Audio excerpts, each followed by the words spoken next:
Good morning, dear viewers. Today we bring you a shocking news regarding recent extortion case that took place in Subang Jaya. Just a few days ago, Plushie, a startup gift company specializing in selling robot plushies, was recently exposed as an elaborate extortion scheme that was being run by a local syndicate. After a swift police raid conducted by Polis Diraja Malaysia, 3 criminal suspects involved in the extortion scheme were detained and now awaiting court trials. For a more in-depth analysis involving police commentary and several interviews with the victims, let us get in touch with our on-site reporters who are covering this case live from the courthouse. Here we are currently at the courthouse where 5 suspects regarding the extortion case were brought earlier this morning. The authorities ultimately uncovered the scheme after discovering discrepancies in the financials. Official sales show 252,000 ringgits in transactions, while bank reports suggest up to 7 million ringgits. Police investigations show that miniature surveillance cameras were embedded into the plushies that they sold and were used to record the victims in the privacy of their own homes. The suspects then threatened to leak the videos unless the victim paid an additional sum of money. Earlier today, the police addressed the media about the case. Let's see what they have to say.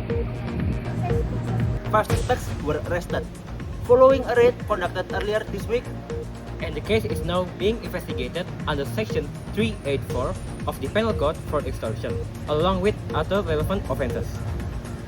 Authorities have confirmed that the investigations are still ongoing and that further charges cannot be ruled out. This is Yusuf Niaz reporting from Subang Jaya. Back to you, Seth and Diamond. Thank you, Yusuf. We're joined by 5 influencers affected by the case. Thank you all for being here. First, can you tell us how you received the product? Well, we received the product as part of a brand deal. We sent them our address and they sent it directly to us. So when did you guys realize something was wrong? Well, our colleague Danisa was actually the first to get threatened. Yes. After a week of receiving my product, I started receiving these anonymous messages that were telling me details about my daily life. Soon after, we all started receiving messages like that. It was very scary, and nobody suspected the plushie. They soon threatened to reveal private footage of us if we didn't pay them. Did you try contacting authorities?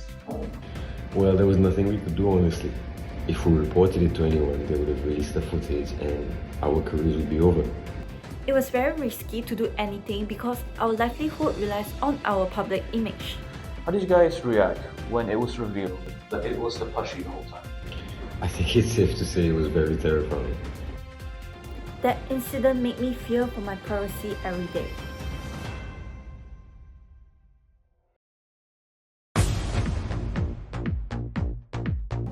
Man, I don't know. I just handle the marketing, getting them to promote the products.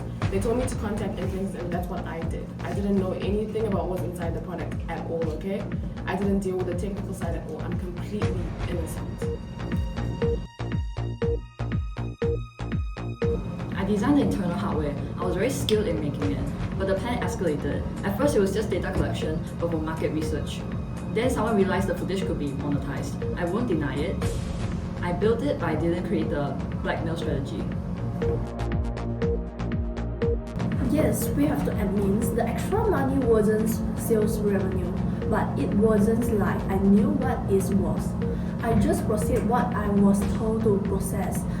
I didn't ask questions, I just did what I was told. Because influencers are the only one group of people who couldn't just report it because they had the most to lose. Their image is their income. Regular people might go to the police immediately. Influencers, they can't risk ruining their image. Yes, at first it felt like easy money. Everyone in the company did no bat and eyes. I don't think about the consequence at all, not just about jail time. After seeing how terrified we made the victim feels, I wish I would never join. This case serves as a strong warning to the public to always be careful. Consumers need to be cautious with unfamiliar smart devices, even those sent to professional collaborations, and to never share your personal information to untrusted parties. Always protect your privacy at all times. In today's digital world, awareness is your first line of defense. That is all the information we can share today. I'm Seth Kadungonan. I'm Ayman Hakim. We will now take our leave. Thank you for your attention. Stay alert and stay safe. Signing off.